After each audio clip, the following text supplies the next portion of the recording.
நுவலி விளையாடி நேயர்களுக்கு சாய் சுவாமியின் அன்பு வணக்கங்கள்.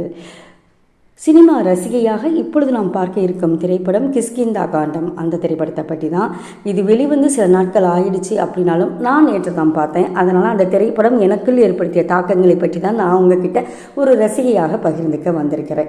அப்படி என்ன தாக்கத்தங்க உருவாக்கிச்சு அப்படின்னு கேட்டிங்க அப்படின்னா, இது முதல்ல ஒரு வித்தியாசமான தளத்தில் பயணிக்குதுங்கிறான். அப்படி என்ன வித்தியாசம்னு கேட்டிங்கன்னா, ஒரு த்ரில்லர் படம்னா த்ரில்லர் படமாக பயணிக்கும், குடும்ப படம்னா குடும்ப படமாக பயணிக்கும்.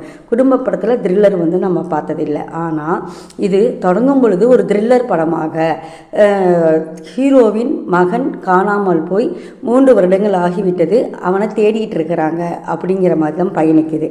அதே நேரத்தில் அந்த கதாநாயகனின் அப்பா அப்பு பிள்ளையாக நடிக்கும் விஜயராகவன், அவருக்கு அல்சைமர் நோய் இருக்குது, அதாவது ஞாபக மறதி. ஆனால் அதை அவர் வெளியே காட்டிக்க மாட்டேங்கிறாரு. அவருக்கு அப்படி ஒரு நோய் இருக்குங்கிறது குடும்ப உறவுகளை தவிர யாருக்கும் தெரியாது. அது வெளிப்பட அவர் விரும்புறதில்லை அப்படிங்கிற ஒரு இது எடுத்துகிட்டு வராங்க. இப்படி எடுத்துக்கிட்டு வரும்பொழுது இந்த நோயின் தாக்கங்களை பற்றியும் எடுத்துக்கிட்டே வராங்க, அந்த மகனை தேடுவதை பற்றியும் எடுத்துக்கிட்டே வராங்க. அப்போ இதில் ஒரு முக்கிய விஷயம் என்னன்னா, அந்த விஜயராகவன், அந்த அப்பு பிள்ளை என்பவர் ஒரு ஓய்வு பெற்ற இராணுவ அதிகாரி. அவருடைய துப்பாக்கி காணாமல் போயும் 3 வருடங்கள் ஆகிடுச்சு, பிஸ்டல் அப்படின்னு சொல்கிறாங்க. இப்போ ஒன்றுக்கும் ஒரு முடிச்சு ஏற்படுது. துப்பாக்கி காணாமல் போய் 3 வருஷம் ஆச்சு, பையன் காணாமல் போய் 3 வருஷம் ஆச்சு, இவருக்கு ஞாபக மறதி நோய் இருக்குது.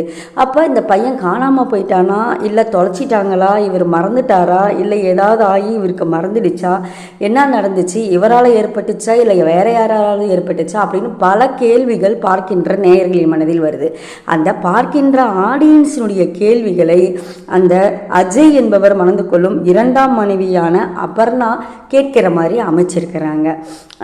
அபர்ணா ஒரு இயல்பாக வீட்டில் ஒருத்தங்க இருந்தால் சந்தேகப்பட்டு பார்க்குற மாதிரி அவங்க ஒன்றா பார்த்து இவர்கிட்ட கணவன்கிட்ட சொல்லிக்கிட்டே வராங்க. இப்படி கதை போயிட்டே இருக்கும் பொழுது கதை முடிவு தான் ஒரு வித்தியாசம் அப்படின்னு சொல்லலாம். வித்தியாசங்கிறத விட இந்த காலகட்டத்துக்கு தேவையான ஒரு முடிவு, தேவையான கதைன்னு நான் சொல்லுவேன்.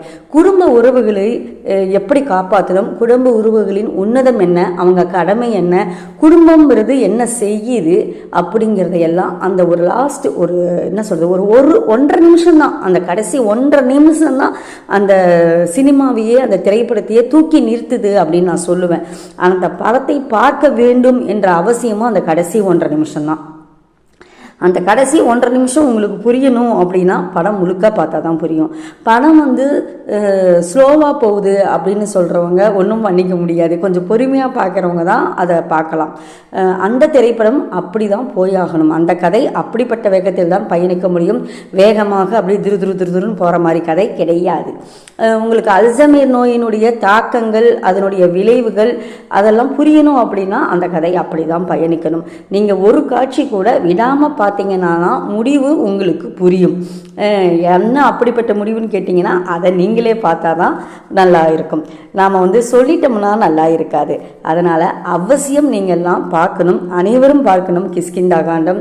இன்றைய தலைமுறையினர் பார்க்க வேண்டிய படம். ஏன் அப்படி சொல்கிறேன் அப்படின்னா, இன்றைய தலைமுறையினர் இடையே உறவுகளின் மதிப்பு குறைஞ்சிக்கிட்டு வருது. மனசில் எல்லாமே ஒரு ப்ராக்டிக்கல் லைஃப், ப்ராக்டிக்கலாக போகணும், ப்ராக்டிக்கலான்ஸ் போகணும் அப்படின்னு சொல்லிட்டு அந்த உணர்வுகளுக்கு மதிப்பு குறைஞ்சிக்கிட்டு வருது. அதனால் நிச்சயம் அவசியம் பார்க்கணும் இந்த திரைப்படம் கிஷ்கிந்தா காண்டம். பாருங்க, பார்த்தவங்க உங்களுக்கு எப்படிப்பட்ட தாக்கத்தை ஏற்படுத்தின்னு சொல்லுங்கள்.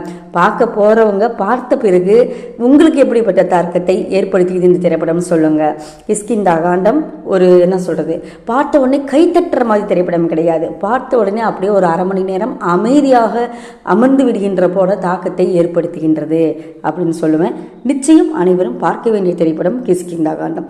மீண்டும் நல்லதொரு திரைப்படத்துடன் உங்களை சந்திக்கும் வரை உங்களிடமிருந்து விடைபெறுவது உங்கள் சாய் சுதா. நன்றி, வணக்கம்.